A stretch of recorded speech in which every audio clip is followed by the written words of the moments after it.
Chapter 3.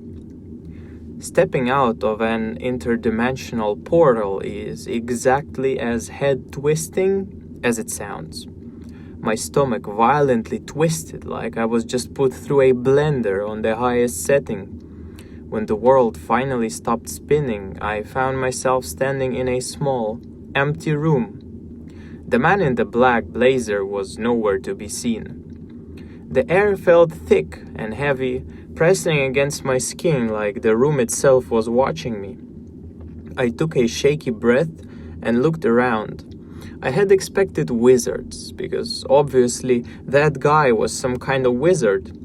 To live in lush, towering castles full of floating candles and dramatic velvet drapes. Instead, I was standing in a room that looked like a poorly furnished closet. There was just a rough, dark wood bookshelf and a matching desk, stacked with yellowing papers. It looked like it was made out of cheap spruce. There wasn't a single window in the gray granite walls, yet the room was perfectly well lit. It didn't make any logical sense. There were no lamps, no bulbs, no torches. The light was just flowing through the air itself. In my world, this would put a physicist in a coma, I thought to myself. A sudden spike of panic hit my chest, pulsating all over my body. I nervously jammed my hands into my jacket pockets, searching for the only piece of evidence I had that any of this made sense. My fingers scraped against lint and empty fabric. The spiral coin was gone. Great. It's only getting weirder, I sighed internally. I cautiously approached the heavy desk and glanced at the ancient scrolls scattered across it. I grabbed one, hoping for a map or maybe an instruction manual on how not to die in a magic closet. The text appeared to be handwritten, but the entire surface of the parchment was completely covered in strange, aggressive symbols, leaving practically no blank space at all. What else could I expect? I muttered to myself, dropping it back onto the pile. My thoughts were instantly interrupted by the heavy, echoing thud of footsteps out in the hallway. They were growing louder, moving closer, and soon I could clearly make out the voices of two men talking. My survival instincts finally kicked in. I ducked behind a heavy coat rack piled high with animal furs, tucking myself tightly into the narrow space to the left of the bookshelf. I held my breath, pressing my back against the rough stone. The wooden door swung open and two men came into the room. They were both wearing bright red robes that looked like something out of a Far East historical drama. "Where did he go?" one of them snapped. "Korusk, I'm telling you straight, that little vampire punk couldn't have escaped anywhere," the other man replied. His voice was defensive. "We were watching him closely." "Vampire?" My brain stalled. Are we seriously doing vampires now? "Why would he come here anyways?" Korusk demanded. "It's not like vampires lack the power to directly travel between worlds.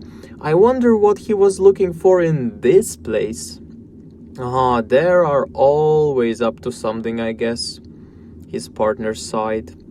"Can't just leave us alone, well, since you know when." "Yeah, CERN. So where do you think he's off to now?" Koros asked. "Maybe to Phoenitria?" CERN suggested. "Nah, we already sent a few squads there," Koros shot back. "Then maybe he just went invisible and is sneaking around here somewhere?" I squeezed my eyes shut, praying that my loud, terrified heartbeat wasn't echoing off the granite walls. "Dude, are you mocking me or something?" Koros groaned. "We shut down all the magic in this part of the corridor the very first thing." "So, where is he then, in your opinion?" CERN asked. I just went to another world, simple as that, Korosk said dismissively. Would he even have the strength to jump there, with all magic being shut down? CERN argued. I mean, I respect the guy, but teleporting on your own power alone is insanely tough. If you ask me, going invisible would have been smarter, uses less essence. Who the hell knows, CERN? There are so many spells and ways to use them now, Chorus complained. He sounded exactly like my dad complaining about modern technology. Honestly, I get lost sometimes with all that, really. Back in the day, it was simple. One big book from the academy, you studied it from the top to bottom, and life was good. The old ways worked just fine, but no. Now they want some new tricks, of course. Ugh, that's the younger generation for you. I almost laughed out loud from the sheer absurdity of it. I was hiding for my life in an interdimensional portal hub, and the evil wizards hunting me down were basically corporate boomers complaining about millennials. I mean, I kind of agree with you, CERN admitted, but isn't this progress? Call me old-fashioned, but I think it's all regression, Korosk ranted. Wasting everything we built before the war. If you look at it, they're not inventing new spells, just new ways to use them. Some are already pulled out of thin air, and they keep piling on more, like a hell of a factory conveyor belt. The department's gone downhill, no question. I don't even have a comeback for that, CERN sighed. Of course you wouldn't, CERN, because it's the plain truth, Korosk huffed.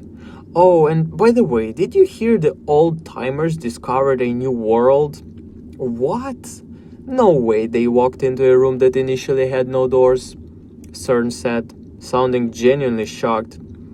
Korosk, there are no other worlds. It's been said 6, no more, no less. But I believe there's a chance to find something new, Korosk insisted. You've got to think bigger. Nah, that sounds like another broad quote they would teach you at the academy nowadays, CERN scoffed. Think about what you just said. Their footsteps finally started moving back towards the doorway. Their voices faded down the hall as they continued their magical office politics. I waited a full 5 minutes in agonizing silence before I dared to move. I carefully parted the heavy furs and started crawling towards the door, but the adrenaline hit me like a truck. My legs completely gave out, turning into absolute jelly, and I slumped heavily onto the cold floor.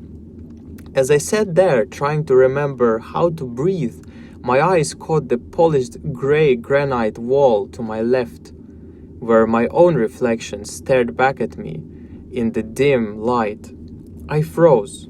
Right in the center of my forehead, there was a tiny glowing golden circle. It looked exactly like a miniature version of the portal I had just crossed through.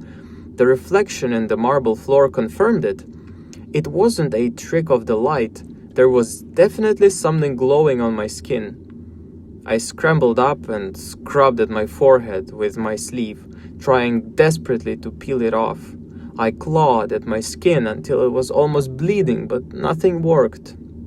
The golden mark didn't even smudge.